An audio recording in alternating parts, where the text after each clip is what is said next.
Greetings, Earthlings. Thank you for checking out my channel. If you want to receive an update when I post my next video, you can hit subscribe. And this is my video regarding Maleficent.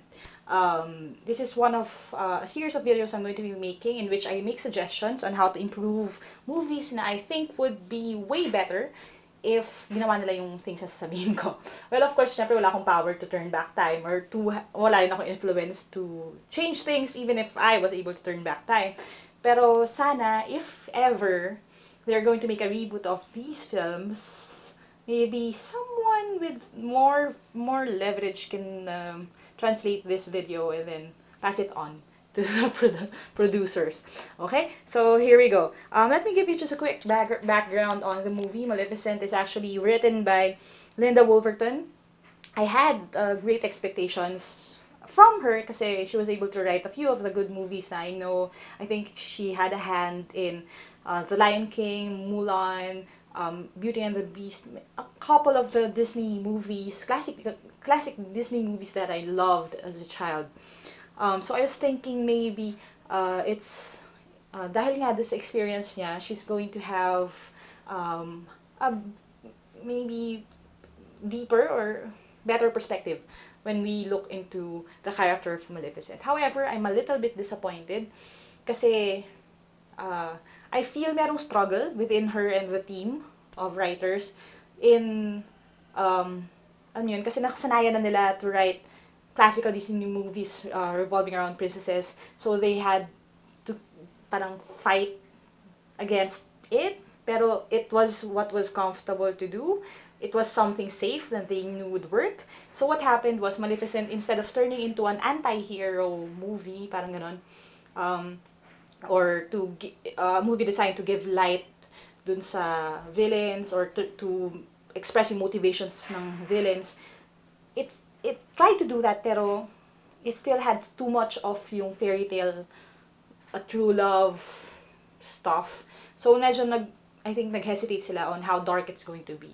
And I think that's the reason why hindi rin masyadong maganda yung movie. Kasi it's kind of half a villain movie and half a hero movie or a fairy tale movie pa rin. Okay? So it was directed by Robert Stromberg, who is a very good graphics director. He worked on Pirates of the Caribbean and a number of other visually stunning movies. And I think he carried over the stuff that he knew to this movie. And Maleficent is actually one of siguro the most visually stunning movies na I've seen these past 2 years. Maganda siya. Yung mga train shots nila of the fairyland, yung mga avatar-ish encounters nila dun sa creatures nung fairyland nga, was actually good to look at. So, maganda siya. Tingnan. However, yung storyline, yung fluidity ng kwento, um, was not that good. I think maybe they shot a few scenes which would have made it better kung it made it to the final cut. So, hindi ko pa nakikita yung full movie without included yung mga cut scenes. Maybe a few of the good scenes or scenes that would have made the story flow more smoothly were left on the cutting floor. Maybe I'd like to think of it that way. So yeah, there. It stars Angelina Jolie as the lead character, Maleficent, and may I just say how beautiful she was sa movie, which is funny kasi naka-protrude talaga or naka well-defined yung sobra yung cheekbones niya at yung jawbone niya.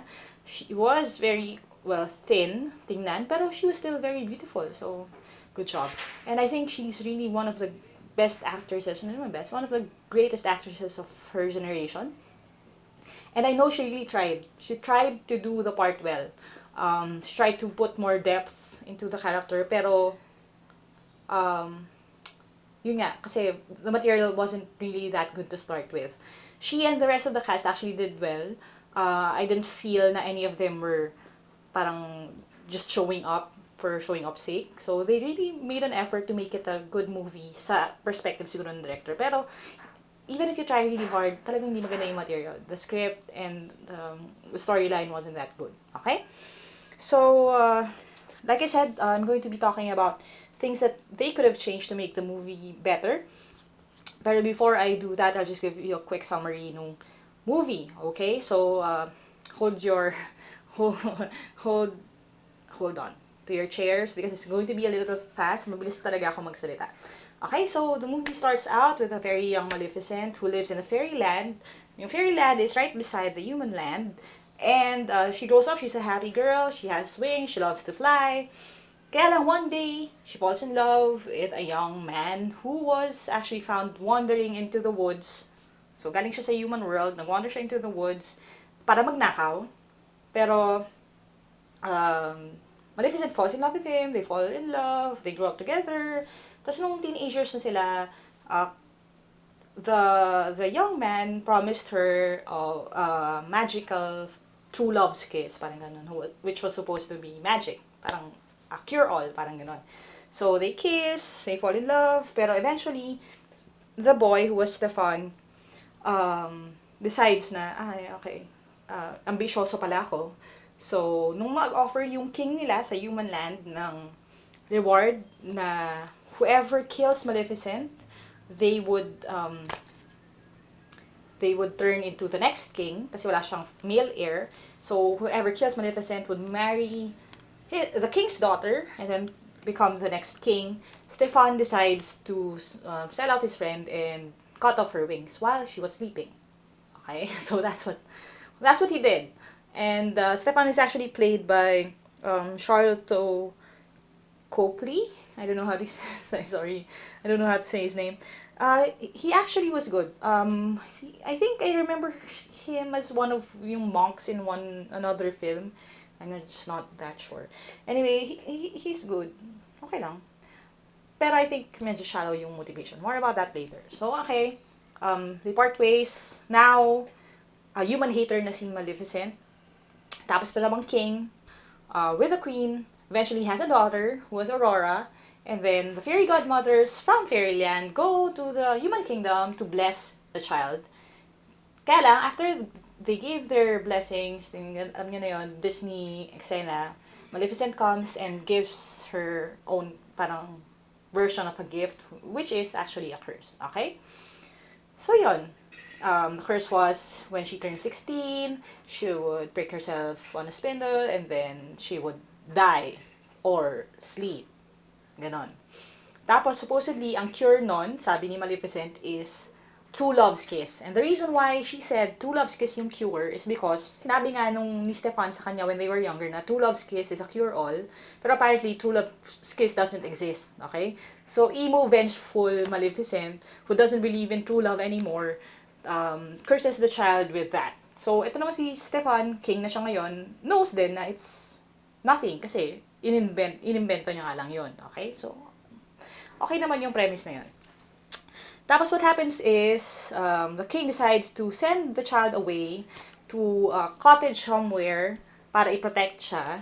And ang magbabantay sa kanya is yung fairy godmother. So the three fairy godmothers, we have Flittle played by Leslie Manville, who I know is the nurse from Romeo and Juliet, the newest Romeo and Juliet.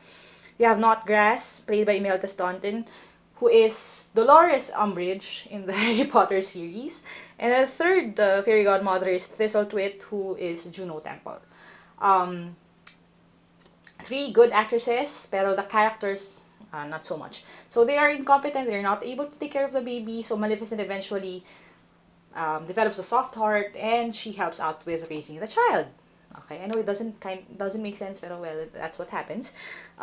Also, she's helped pala by a crow, who is played by Sam Riley. Tapos yung crow na yun was just someone that Maleficent rescued out of the blue. Okay, one day, she came out of the fairy forest, and well, she found a human being, a human farmer beating a crow, and what she did was she turned the crow into a human being, who turned out to be Sam Riley, who can change from being a human to a crow or a dragon apparently, as Maleficent decides. Okay, so parang naging sidekick siya ni Maleficent. More on that later. So eventually the kid grows up. She likes Maleficent. They develop a weird friendship, and when it was time for her to go back to the kingdom, when it was time for her to turn 16, that's when she decides to go off and find her king father. So, leaving the safety of the cottage, she goes to the castle, eventually gets pricked, and then sleep dies. Okay? So, nasan yung prince? Well, actually, the prince was introduced just a few moments before as someone who got lost in the fairy forest, and then he was someone that Aurora helped para makalabas sa fairy forest. So, that was Prince Philip. Yun. So, um, nung final um, scenes ng movie, they were trying to get Prince Philip into the castle. Maleficent was there too. Tapos, war, battle, because Stefan was so paranoid na about fairies. He wanted Maleficent dead. And, yun daw kasi the reason why there were parang thorns, di ba remember from the classical Disney movie, was because Stefan knew that fairies get burned by steel. So, nag-play siya ng ganon. Pero even though may ganon, tumuloy pa rin si Maleficent to help out Aurora. She turns the crow into a dragon. So, the entire, ano yung pang preteens na battle scenes. At the end, Maleficent helps out. The prince eventually gets to kiss Aurora, pero she doesn't wake up. Maleficent kisses Aurora in the forehead, and then that's when she wakes up. So, alam niyo yung entire story from Snow White and the Huntsman, kung saan hindi mo alam kung sino yung true love's kiss. They carried it over. Someone apparently thought it was a good idea and carried it over to this movie. Okay? So, and then it ends with that, happy lahat.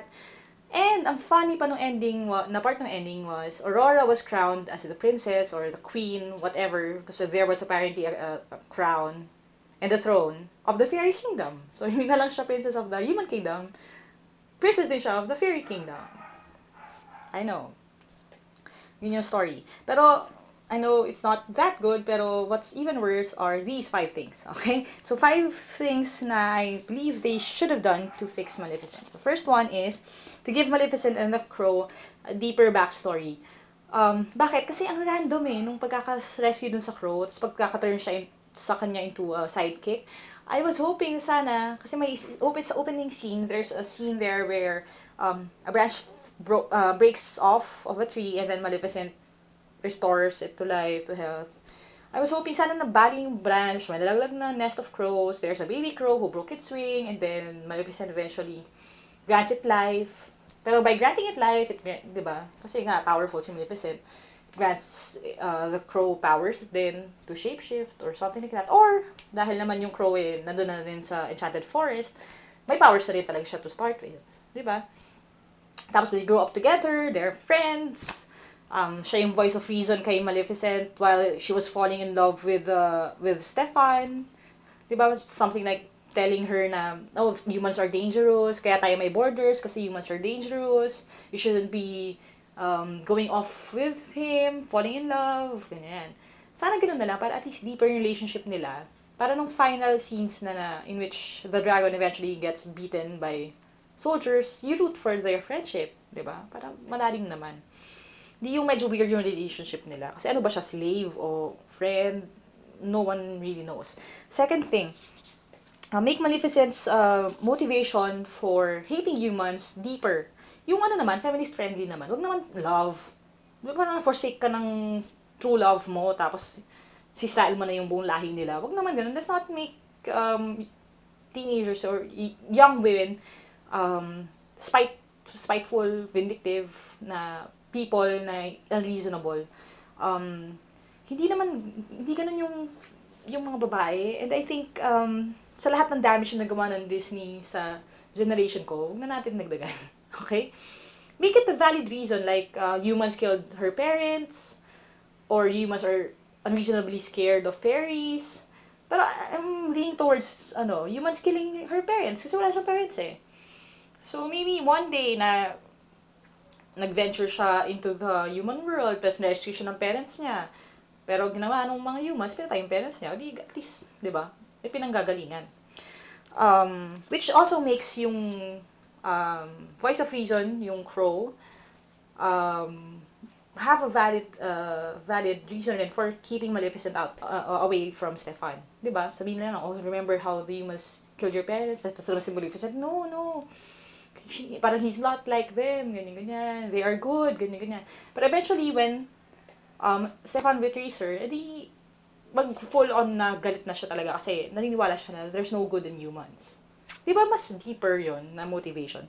Third one, I wish they didn't turn the fairy godmothers into a bunch of crazy, idiotic, stupid, irresponsible creatures.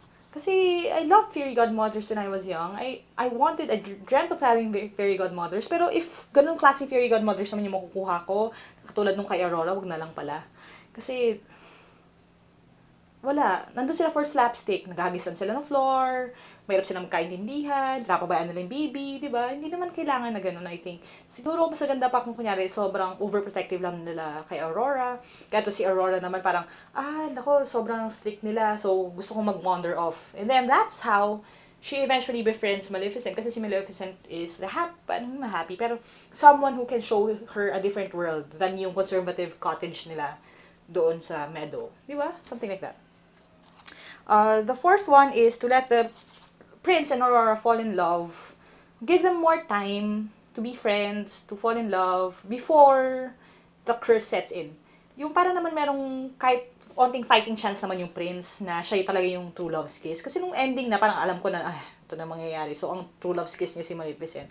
Alam mo na kasi hindi naman nagka-in-lovean talaga yung dalawa eh. Parang nakita lang sila, nagngitian lang sila. So, syempre hindi yung true love. The fifth one is to um, totally cut off yung part in which Maleficent goes into the castle, doon sa end scenes, tapos yung wings niya, parang sensing na nandiyan si Maleficent, they break out of yung glass encasement nila, and then they fly. I know it doesn't make sense, pero apparently the wings by themselves can fly, and then they reattach themselves to Maleficent and turned her back into a fairy, a fairy with giant black wings. I think that scene was unnecessary and doesn't make sense. Bakit? Kasi Maleficent has been in the castle for a couple of times na. She was there with nung blessing ni Aurora. Bakit nung time na yun, hindi naman nag-reanimate yung wings at pumunta sa kanya? Di ba parang hindi masyadong strong yung point na yun. It was unnecessary, I think. Mas maganda, mas tragic kung talaga nag-stay na lang siya as ganun. Wala na lang talaga siyang wings, di ba? Wala rin naman talagang wings yung nasa original Disney flick eh, di ba? Pwede naman sila manalo without the wings, I think. So it's not that important. So yun, there. Those are my 5 suggestions to make Maleficent better. Well, actually, you can add 6th with, yung 6th ko would be to not turn Aurora into the Princess of the Forest. Okay, so that's it. And, well, thanks for watching, and I hope that you hit subscribe so you can see my next video. I think it's going to be about Noah. Okay, so fixing Noah naman tayo. So again, thanks for watching and I'll see you again. Thanks, bye.